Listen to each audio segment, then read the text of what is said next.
Memory பவரே அப்படிதான் sir. எல்லாமே நல்ல விஷயம் எதுவும் ஞாபகம் இருக்காது. ஹஸ்பண்ட் என்னென்ன தப்பு பண்றாங்களோ அது எல்லாமே என் மைண்ட்ல ஓடிட்டே தான் இருக்கு. என்னது? இப்போ ஒரு ட்ரிப் போயிருக்காரு, உங்களை விட்டுட்டு போயிட்டாரு. இப்ப இந்த ஃபைலை க்ளோஸ் பண்ணணும்னா என்ன செஞ்சா அந்த ஃபைல் ஒரு ட்ரிப் கூட்டிட்டு போணும். என்னால முடியலடா. போ. இப்ப உங்களை ஒரு ட்ரிப் கூட்டிட்டு போயிடலாம். அந்த ட்ரிப்ல ஏதோ ஒரு பிரச்சனை போச்சு. மேரேஜ் ஆகி 5 இயர்ஸ் ஆச்சு சார். எனக்கு தெரிஞ்ச ஒரு 100-200 கேஸ் இருக்கும். 100-200 கேஸ் இருக்கு.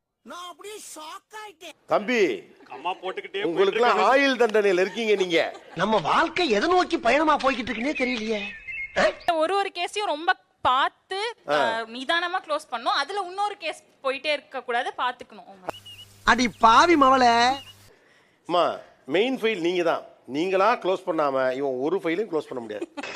வாய்ப்பில்லை ராஜா, வாய்ப்பு கிடையாது.